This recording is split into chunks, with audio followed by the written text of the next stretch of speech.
წარმოგიდგენთ დღის წესრიგს პირველი საკითხი საქართველოს პარლამენტის წევრის ქალბატონ რუსტან კერვალიშვილის მიერ წარმოდგენილი საქართველოს პარლამენტის დადგენილების პროექტი გენდერული თანასწორობის უზრუნველსაყოფად განსახორციელებელი 2011-2013 წლების სამოქმედო გეგმის დამტკიცების შესახებ. შემდეგი ბატონების კუკავას და ალავიძის საკანონმდებლო ინიციატივა ადმინისტრაციულ საპროცესო კოდექსში დამატებების შეტანის თაობაზე. ასევე მთავრობის საკანონმდებლო ინიციატივა საქართველოს ტყის კოდექსში ცვლილებისა და დამატებების შეტანის შესახებ, ბუნებრივი რესურსების სარგებლობისათვის მოსაკრებლების შესახებ კანონში ცვლილებები, საქართველოს სისხლის სამართლის კოდექსში ცვლილებები, ადმინისტრაციულ სამართალდარღვევათა კოდექსში, ტყის ფონდის მართვის შესახებ კანონში ასევე ცვლილება. შემდეგი ასევე მთავრობის ინიციატივა რეგულირების საფასურის შესახებ კანონში ცვლილებისა და დამატებების შესახებ და ასევე გამომდინარე კანონ პროექტები და მეხუთე საკითხი საქართველოს კონტროლის პალატის 2012 წლის ბიუჯეტის პროექტის დამტკიცების შესახებ. რაიმე სხვა საკითხი თუ არ გაქვთ, მაშინ ქალბატონ რუსუდანს ვთხოვთ წარმოგვიდგინოს სამოქმედო გეგმა.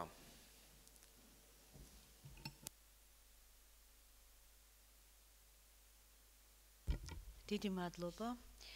წარმოგიდგენთ გენდერული თანასწორობის უზრუნველსაყოფად განსახორციელებელ სამოქმედო გეგმის პროექტს.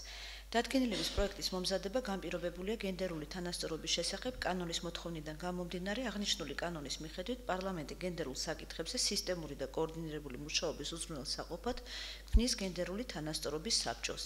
ხოლო ამავე კანონის მე-12 მუხლის მე-3 პუნქტის საქვეპუნქტის მიხედვით საბჭოს საქმიანობის მნიშვნელოვან მიმართულებას წარმოადგენს პარლამენტს დასამტკიცებლად წარუდგინოს გენდერული თანასწორობის უზრუნველსაყოფად განსახორციელებელი სამოქმედო გეგმა.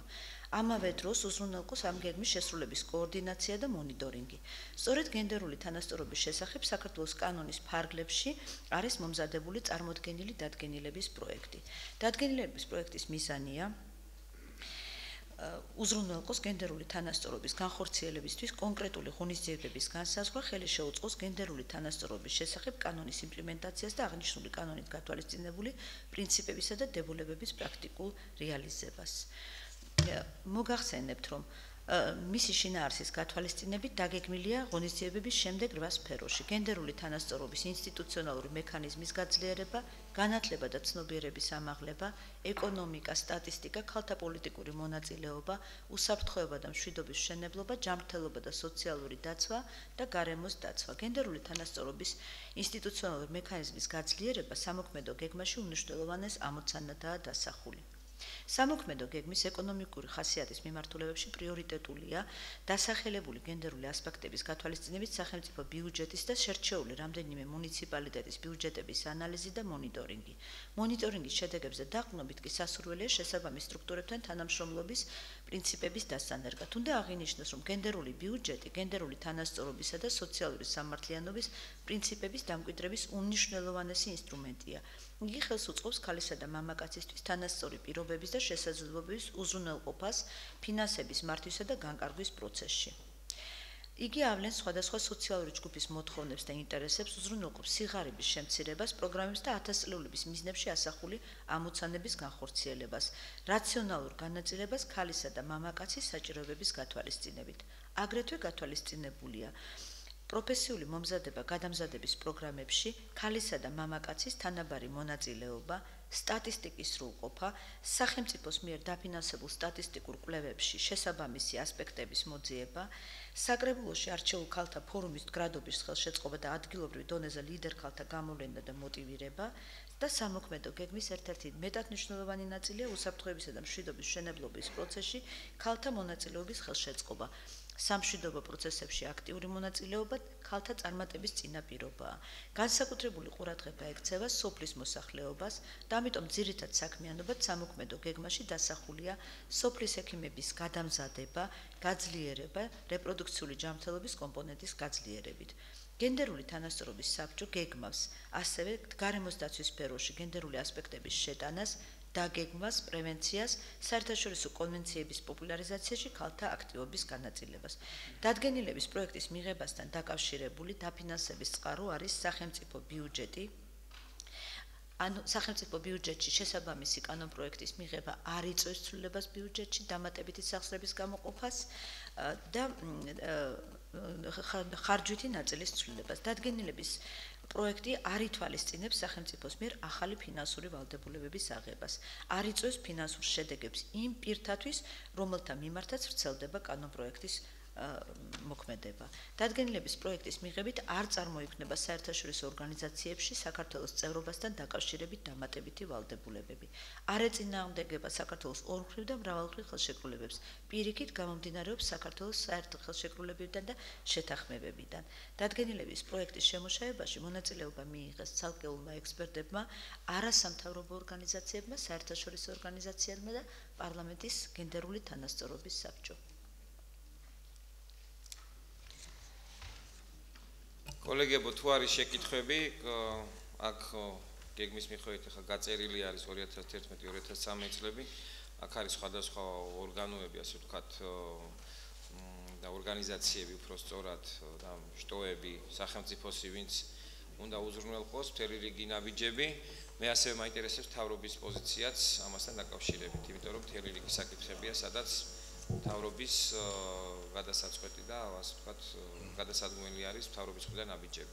ქალბატონ რუსიკოს ჰქონდა აქტიური კონსულტაციები მთავრობის ცალკეულ სამინისტროებთან, მაგრამ ერთადერთი თხოვნა მაქვს ქალბატონ რუსიკო, რომ პირობითად დღის წესრიგში შევიტანოთ, ესე იგი საპარლამენტო პლენარული კვირის მეორე ნახევარში, რადგან მომავალ კვირაში ჩვენ გვექნება მთავრობის ხდომა და მქონდეს შესაძლებლობა, რომ ერთიანი მთავრობის დასკვნა წარმოგიდგინოთ. მე უკვე მიუხედავად იმისა, კიდევ ერთხელ ვადასტურებ, რომ წინასწარი კონსულტაციების შედეგები ვიცი სამინისტროების შენიშვნების ძირითადი ნაწილი რომ არის გათვალისწინებული, თუმცა გახლავთ ფორმალური პროცედურა, რომ აღნიშნული საკითხი მოწონებული იქნას საბოლოო ჯამში მთავრობის ხდომაზე და ბიუროზეც დავაფიქსირებთ და თქვენც მოგმართავთ თხოვნით, რომ პლენარზე გავიტანოთ მომავალი სასესიო კვირის მეორე ნაწილში, ანუ სავარაუდოდ პარასკევს. თავისთავად ცხადია, მთავრობის გადაწყვეტილება და მოთხოვნა იქნება გათვალისწინებული. მადლობა. კარგი, დიდი მადლობა კოლეგებო, თუ არა გაქვთ შეკითხვები, მადლობა ქალბატონ რუსუდანს. დიდი მადლობა. შემდეგი საკითხი, რომელი გამოიტანთ? ბატონი ზვიად კუკავა. მადლობთ, წარმოგიდგენთ განსახილველად პირველი მოსმენით საქართველოს ადმინისტრაციულ საპროცესო კოდექსში დამატების შეტანის შესახებ კანონის პროექტს. მოგახსენებთ, რომ აღნიშნული კანონპროექტი გამომდინარეობს იმ კანონპროექტიდან, რომელიც ჩვენ განვიხილეთ ამ უახლოეს წარსულში, ეს გახლავთ პოლიტიკური რეპრესიების შესახებ კანონში ცვლილებები, რომლის თანახმადაც შემუშავებული იქნა პროცედურა, თუ როგორ უნდა, რა ფორმით უნდა იქნეს გაცემული კომპენსაციები და მათი, ასე ვთქვათ, კომპენსაციის დადგენის წესი იმ მოქალაქეების, საქართველოს იმ მოქალაქეებისთვის, რომლებმაც განიცადეს საბჭოთა რეპრესიები. შესაბამისად, იმისათვის, რომ აღნიშნული მათი ეს უფლება, რომელიც აღიარებული იქნა სახელმწიფოს მხრიდან, იქნეს კონკრეტულად განხორციელებული და მათ მიეცეთ შესაძლებლობა, რომ კანონის ფარგლებში მიმართონ სასამართლო ხელისუფლებას იმისათვის, რათა აღიდგინონ თავიანთი უფლებები და შესაბამისად მიიღონ ის კომპენსაციები, რომლებიც მათ ეკუთვნით კანონის შესაბამისად, ამისათვის შეიქმნა ახალი, შემუშავდა ახალი თავი ადმინისტრაციულ საპროცესო კოდექსში, რომელიც განსაზღვრავს ადმინისტრაციულ წარმოებას პოლიტიკური რეპრესიის მსხვერპლად აღიარებულისთვის, ასევე მისი პირველი რიგის მემკვიდრისთვის ფულადი კომპენსაციის გაცემასთან დაკავშირებით. აღნიშნულ თავში არის დეტალურად მოცემული თუ როგორ, რა პირობებში და ვინ შეიძლება მიმართოს სასამართლოს აღნიშნული მოთხოვნით და რა პროცედურები არსებობს, რა ფორმალური პროცედურები არსებობს იმისათვის, რომ ყველაფერ ამას მიეცეს ლეგალური სახე. მადლობთ, ეს არის ძირითადი არსი ამ ცვლილებების. კოლეგებო, თუ არის შეკითხვები ბატონ ზვიადთან? პირველი მოსმენა არის პრინციპი არის მისაღები ბატონო ზვიად, რაც შეეხება მეორე მოსმენას, უკვე იქ დეტალურად ვისაუბრებთ, მუხლობრივად ჩავყვებით. კარგი, დიდი მადლობა. შემდეგი ეს რომელიც ბატონ გიახუროშვილს ვთხოვთ, გამოიტანოს ტყის კოდექსი. ორივე საკითხს თქვენ გამოიტანთ, ხო? დიდი მადლობა ბატონ ზურაბ, მოგესალმებით მადლობელო დეპუტატებო. მინდა წარმოგიდგინოთ საქართველოს მთავრობის ინიციატივა, რომელიც შეეხება საქართველოს ტყის სისტემებში არსებითი და ძირეული რეფორმის გატარებას და თავდაპირველად მინდა ვთქვა, რომ ეს გახლავთ სფერო, რომელიც უკანასკნელ პერიოდში თუ ვინც თვალყურს ადევნებს აღნიშნულ სფეროში მიმდინარე რეფორმებს ალბათ დამეთანხმებით, რომ ყველაზე პრობლემურია ამ საკითხების მართვა და მაქსიმალურად ყველა დაინტერესებულ, ყველა კვალიფიციური ექსპერტთან გაიმართა კონსულტაციები, რომ წარმოდგენილი ცვლილება ყოფილიყო კომპლექსური ხასიათის, შეჯერებული. მთავარი პრინციპი, რომელიც იმ თავითვე მინდა დავადასტურო, გახლავთ ის, რომ როდესაც ადამიანი მოიხმარს შეშას, როგორც გათბობის საშუალებას და ადამიანს სჭირდება მასალა იმისათვის, რომ მან პირადი მოთხოვნილების ესე იგი საკითხები დაიკმაყოფილოს, ამისათვის ეს უნდა იყოს საკმაოდ გამარტივებული პროცედურა, ყოველგვარი ზედმეტი ბიუროკრატიული ჩარევების გარეშე, მაგრამ თუ კი ხე-ტყის მოპოვება უკავშირდება ბიზნესის წარმოებას, ბუნებრივია სახელმწიფოს მხრიდან დადგინდება რეგულაციები, რომელიც ერთის მხრივ მიზნად ისახავს იმას, რომ აქ არ იყოს რაღაცა ჭარბი ჩარევა ბიზნეს სექტორის საქმიანობაში და მეორეს მხრივ უნდა გვესმოდეს, რომ ტყის რესურსი ეს არის ძალიან ძვირფასი და აქედან გამომდინარე უნდა ხელი შეუწყოთ ტყის რესურსების გონივრულ რაციონალურ ხარჯვას. სწორედ აი ამ პრინციპების დაცვით არის წარმოდგენილი ის კანონპროექტი, რომელიც თქვენს წინაშეა. გამომდინარე იქედან, რომ პირველი მოსმენა ითვალისწინებს სწორედ ძირეული პრინციპების დეკლარირებას, მე წარმოგიდგენთ ამ პრინციპებთან დაკავშირებულ საკითხებს, როგორც მოგახსენეთ კანონპროექტი ითვალისწინებს ესე იგი ხე-ტყის სფეროში არსებული საკითხების მოგვარებას. აქვე მინდა დავადასტურო, რომ კანონპროექტს ყურადღების მიღმა არ დარჩენია, მათ შორის ის საკითხები, როდესაც ხე-ტყის მოპოვება უკავშირდება გარკვეული სოციალური პროექტების განხორციელებას.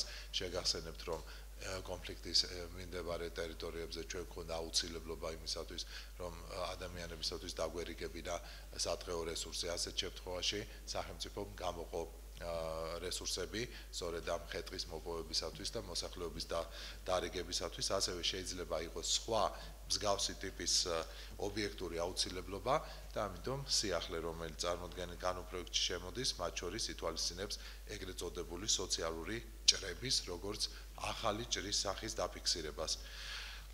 აქვე მინდა გითხრათ, რომ კანონპროექტი განსაკუთრებულ ყურადღებას აქცევს ეგრეთ წოდებული სამასალე ხე-ტყის მოპოვებას და აქ მარტივი რომ იყოს გასაგებად საქმე ეხება მორების გამოტანას ტყიდან, რომელიც გამოიყენება არა შეშისათვის, არამედ გამოიყენება სწორედ მასალად და ასეთ შემთხვევაში იქნება ერთის მხრივ საკმაოდ მარტივი პროცედურა, მაგრამ მეორეს მხრივ ეს მარტივი პროცედურა უზრუნველყოფს იმას, რომ შესაბამის ორგანოებს კონდეთ სრული წარმოდგენა, თუ როგორ მოძრაობს ეს მორი ტყიდან სახერხამდე, როგორ გადის ის ბაზარზე და შესაბამისად ჩვენ გქონდეს ადვილად საშუალება იმისა, რომ ადვილად დავადგინოთ ბოლოს და ბოლოს ეს მორი არის კანონიერი წარმომავლობის თუ არის უკანონოდ მოპოვებული.